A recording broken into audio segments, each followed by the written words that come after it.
আল্লাহর দরবারে শুকরিয়া জানাচ্ছি, যিনি আমাদেরকে বিজয়ের স্বাদ কি এটাই জীবনে দেখার তৌফিক দিলেন। পরাধীন থাকলে যে কি হয় আমি নিজে টের পেয়েছি, আপনারাও দেখেছি। সবচেয়ে বেশি পেয়েছিলাম ওই 10 দিন মাটির নিচে। ওরা সব চারিদিকে 8-10 জন বসা, আমি একা। এমনি আমার শরীর চলে না। এরপরে আবার এরকম ভয়ঙ্কর ঘর, এরকম ভয়ঙ্কর অবস্থা, এক এক দিক থেকে এক রকম উল্টাপাল্টা প্রশ্ন করে। বলেন তো কত একটা অসহায় অবস্থায় ছিলাম। আমার মনে হচ্ছিল পৃথিবী বলতে আর কিছু নেই। 11টা ঘন্টা আমার এই হাতের ভেতরে যে হ্যান্ডকাপ দিয়ে, ওটা ছাতা লাগালে এমনি কেটে যায়। চোখ কালা কাপড় দিয়ে বেঁধে মাটির নিচে ওই ঘরে, চারিদিকে শুধু পানির আওয়াজ শোনা যায়। এই উপরে 11 ঘন্টা আমার জোহর, আসর, মাগরিব, এশার নামাজ পড়তে দেয়নি। আমি এশারায় পড়িছি। অজু আছে কিনা আছে, অজু করবো কোথায়? বলেন এই কঠিন অবস্থা বাংলাদেশের মতো জায়গায়। আর আমার চাইতে ভয়ঙ্কর ছিল তো ব্যারিস্টার আরমান, ব্রিগেডিয়ার ভাই আমান আজমি ভাই, এদের অবস্থা আরো কঠিন। আমি মাঝে মাঝে 7 মাস, 8 মাস, 9 মাসের কথা শুনতাম উপর থেকে, যাদের 7 তলায় 9 তলায় গম রেখেছিল। এই গম শব্দটা যদিও ছোট, এটা কত ভয়ঙ্কর জিনিস। আমি তো 7-8 মাস আমি জেলে আছি জানতাম, বাইরের মানুষও জানতো, আমার পরিবার। আর ওদের এই 8-9 বছর জানেই না যে বেঁচে আছি কি। আমারও গমের মতো রেখেছিল, কারণ আমার কোনো যোগাযোগ ছিল না, বিচ্ছিন্ন। মার্ডার করে গেছে সে 2 দিন পরে, 7 দিন পরে মোবাইলে কথা বলতে পারে বাড়িতে যে আমি আছি। আর আমার 8 মাস হয়ে গেছে, আমি জানি না যে বাইরে কেউ আছে কিনা। কারারক্ষীর কাছে একটু চিরকুট লিখে দিলে ওই যাবে, আসবে, তারপরের দিন তার ডিউটি পড়বে, বাড়িতে যাবে, বাড়ি থেকে সংবাদ আসবে, সে আসতে আসতে মনে হয় সংবাদ বাসি হয়ে যায়।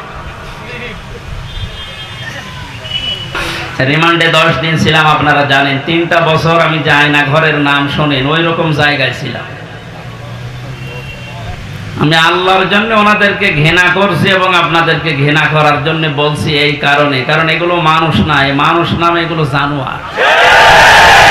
মানে শুধু নাম শুনি মনে করেন যে আয়না ঘর মানে চারিদিকে আয়না দেওয়া আছে। এতে কত বড় ভয়ঙ্কর মানবতার সাথে আমরা মানবতা বিরোধী অপরাধের বিচার করলাম। এই ঘরের সাথে যারা জড়িত A to Z প্রত্যেকটা মানবতা বিরোধী অপরাধের শামিল। এদের বিচার এখনই করা দরকার।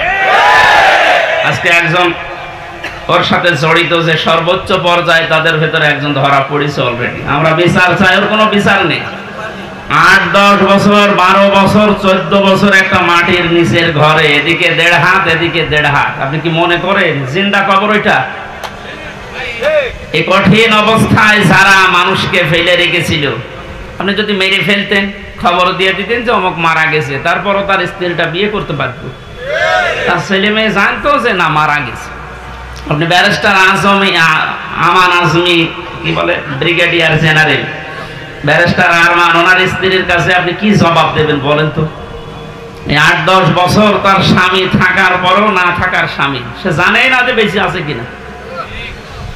আজকে একটা ছবি ফেসবুকে সব পাশাপাশি ওনারা বসে আছে, দেখলাম, আমার কান্না চলে এসেছে যে মানুষ, এরপরও কিছু মানুষ জালেমদের পক্ষে এখনো পর্যন্ত সাফাই গাচ্ছে।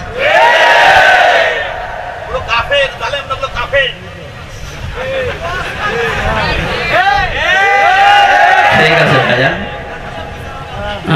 দেখেন আমার হাতে কোরআন শরীফ, সত্য কথা বলছি, আল্লাহর কসম। আমি যে কষ্ট পেয়েছি 3 বছর, আমার কষ্টের কথা আমি আল্লাহর জন্য মাফ করে দিয়েছি। কিন্তু ওনারা যা করেছে ওটা মাফ পাওয়ার মতো না।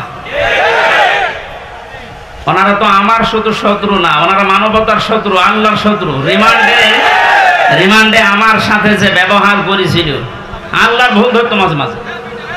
এই যে অফিসার গুলো ছিল, কাউন্টার টেরোরিজমের এই মেন দায়িত্বে যে লোকটা ছিল আসাদুজ্জামান, মনেরও তো আগে ছিল আমার সময়, আসাদুজ্জামান, এরপরে এসপি আতিকুর রহমান, শেখ ইমরান, এই বাগেরহাটে বাড়ি। এই মানুষগুলোর আচরণ আমি মানুষের পাইনি। রিমান্ডে আপনি আমার মামলার কথা জিজ্ঞাসা করে, যে বিষয়ে আমাকে মামলা দেওয়া হয়েছে ওইগুলো বলেন যে আমি কিছু পারি কিনা দেখেন, না আল্লাহর ভুল ধরে যে আল্লাহর এই কাজটা করা ঠিক হয়নি। তো ওরে আমি ভালোবাসবো না ঘৃণা করব? কার জন্যে? কারণ কি, এর আয়াতে হাদিসের পরে যে শব্দগুলো আছে দেখে, যে ব্যক্তি কাউকে কিছু দান করে সেজন্য আল্লাহর জন্য দান করে। এখানে 7 বার আমি আসার চেষ্টা করেছি, লক্ষ লক্ষ টাকা খরচ হয়ে গেছে, কিন্তু আমার উঠতে দেবে না। এই জন্য এখানে যদি আপনি কিছু এই খরচটা তোলার জন্য দিয়ে যান, যে ড্রামগুলো দেওয়া আছে জোর করে না, আল্লাহর জন্য দিয়ে যাবেন। কাউকে যদি কিছু না দেন যে আমি দেব না, তাও যেন আল্লাহর জন্য হয়। এই 4টা কথা যদিও সহজ, এটা কত কঠিন মানা, এখন সে বাস্তবতা চলে এসেছে। এই কঠিন অবস্থায় এই 4টা বিষয় আমরা যারা মেনে চলতে পারি, নবীজি বলেন ফাকাদ ইস্তাকমালাল ঈমান, সে তার ঈমানকে পরিপূর্ণ করে নিয়েছে। এই হাদিসটা আমাদের জীবনে আমল করার তৌফিক আল্লাহ যেন দান করেন, আমিন। এই জন্য পরাধীন ছিলাম আমরা, এখন আলহামদুলিল্লাহ স্বাধীন হয়েছি। স্বাধীন হলে বিজয় পেলে মানুষ কি করবে, আজকের তেলাওয়াতকৃত আয়াতগুলোতে আল্লাহ জানিয়েছে। আমরা কোরআন থেকে নিতে চাই নাকি? মান ক্বালা বিহি সাদাকা, যারা কোরআন দিয়ে কথা বলে, নবীজি বলেন এরা সত্য কথা বলে। এই জন্য আমরা সত্য কথা শুনতে চাই এবং বলতে চাই কোরআন দিয়ে। ওমান আসদাকু মিনাল্লাহি কিলা, আল্লাহর চাইতে সত্য কথা কেউ বলে? আর ওমান হাকামা বিহি আদালা, যারা কোরআন দিয়ে বিচার করে এরা ন্যায় বিচার করতে পারে। সত্যি যদি কোরআনের বিচার ব্যবস্থা কায়েম হয়ে যায়, জালেম জারাস এরা যদি এদের বিচার দুনিয়ায় পেয়ে যায়, এদের উপকার আমাদের উপকার।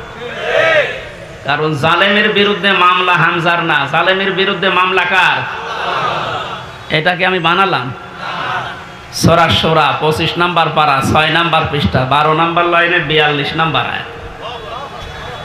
আল্লাহ পাক বলেন ইন্নামাস সাবিলু আলাল্লাযিনা ইয়াজলিমুনান নাস ওয়া ইয়াবগুনা ফিল আরদি বিগাইরিল হক উলাইকা লাহুম আযাবুন আলীম। এটা তাফসীরে ফি জিলালিল কোরআন। আমি জেলখানায় থাকতে যে তাফসীরগুলো দেখতাম তার ভেতরে এটা একটা, ফি জিলালিল কোরআন। জালেমরা বাস্তবতায় যা দেখলাম, এই জালেমগুলো জানে না যে জেলখানায় বসে বসে সাইয়েদ কুতুব এই জিলালিল কোরআন তাফসীর লিখেছে। এইটা জেলখানায় চলতে দেয়, অথচ সাইয়েদ আবুল আলা মাওদুদী রহমতুল্লাহ আলাইহির ফি জিলাকির তাফহিমুল কোরআন ঢুকতে দেয় না। ও জালেমরা জানে যে ওইটা চাইতে ওইটা কত বড় কঠিন, আর ওর লিখাই হয়েছে জেলখানায় বসে ওটা পড়তে দিত। ওখান থেকে রেফারেন্স হিসাবে যেগুলো বলবো বেশিরভাগ ওখান থেকে, বাকিগুলো তাফসীর ইবনে কাসির।